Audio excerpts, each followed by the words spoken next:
ओम नमः शिवाय। जो साधक साध्वी हमारे साथ बहुत ही लंबे समय से जुड़े हुए हैं, वो हमें व्हाट्सएप मैसेज में और बहुत से तो हमें कॉल पर भी बहुत अच्छी अच्छी बातें पूछते हैं, जिसे हमें बताते हुए भी बहुत ही अच्छा लगता है। और जिससे कि उनके कार्य में जब सफलता मिलती है, उनकी सफलता के साथ साथ हमें भी बहुत ही अच्छा लगता है।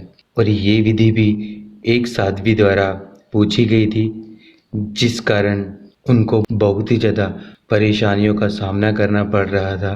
तो इस विधि में जिस भी साधक साध्वी को किसी ऐसे व्यक्ति से उनके किसी भी कार्य में या उनके घर में किसी प्रकार की परेशानी आ सकती है और आप उन दोनों को एक साथ नहीं होने देना चाहते, तो आप इस विधि को कर सकते हैं। इस विधि में जिन दो व्यक्ति से आपको लगता है उन दोनों के एक होने से आपको और आपके परिवार को या आपके कार्य में किसी प्रकार की रुकावट बन सकते हैं और आप उन्हें एक नहीं होने देना चाहते, तो आप इस विधि को ज़रूर करें।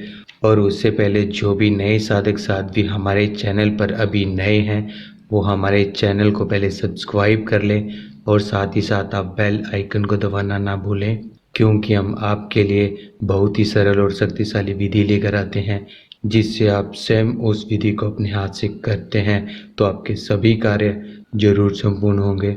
ये विधि बहुत ही आसान विधि है। इस विधि को आपने किसी भी दिन किसी भी समय कर सकते हैं। तो इस विधि में आपने करना क्या है, आपके यहाँ जो कुम्हार होते हैं, जो माटी के बर्तन बनाते हैं, आप उनके घर जाएं और वहाँ पर जो आग में नहीं पकाए गए हों और वो टूट गए हों, इस तरह से टूट गए हों, ये माटी का बर्तन तो ये लाल है तो ये पका हुआ है, माटी के वो दो टुकड़े लेकर आने हैं जो पके ना हो।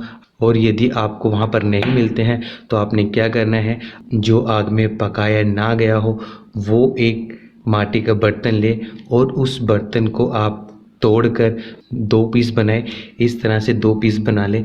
और उसके बाद आपको क्या चाहिए, जो भैंस का बछड़ा होता है जिसे सांड भी कहा जाता है, उसका थोड़ा सा सूखा गोबर और आपको घोड़े की लीद, घोड़े की सूखी हुई लीद लें। इन दोनों को आप माटी के बर्तन में रखें। माटी के बर्तन में रखने के बाद आपने थोड़ा सा उसमें गंगा जल मिलाना है। गंगा जल मिलाने के बाद आपने उन दोनों व्यक्तियों का आपने नाम लिखना है।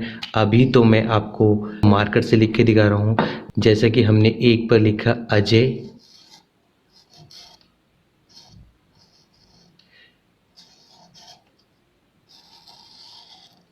और दूसरे पे लिखा हमने राहुल।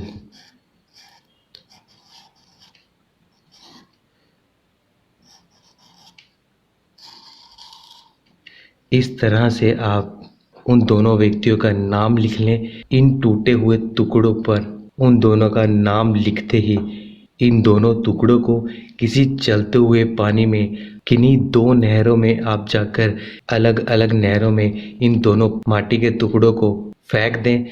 और मैं बताना चाहूँगा, जो आपने मिश्रण बनाया था उसी मिश्रण से आपने ये नाम लिखने हैं। मार्कर से मैं आपको लिखकर बता रहा हूँ, मार्कर से नहीं लिखना है आपने। जो मिश्रण हमने आपको बताया है उसी मिश्रण से आपने ये दोनों नाम लिखने हैं और उसके बाद ही आपका कार्य पूर्ण होगा। इस विधि के करने के बाद ये दोनों व्यक्ति कभी एक नहीं होंगे और आपके परिवार में या आपके कार्य में जो रुकावट होने वाली थी वो रुकावट नहीं होगी। जिस चीज़ का आपको डर था वो नहीं होगा। और सभी साधक साध्वी इस विधि का किसी भी गलत कार्य के लिए प्रयोग ना करें और सभी साधक साध्वी इस विधि को जितना हो सके ज़्यादा से ज़्यादा शेयर करें। और यदि आप किसी भी समस्या के बारे में जानकारी लेना चाहते हैं तो आप नीचे दिए हुए नंबर को व्हाट्सएप पे ऐड करें और अपनी समस्या को व्हाट्सएप मैसेज में छोड़ दें। ओम नमः शिवाय।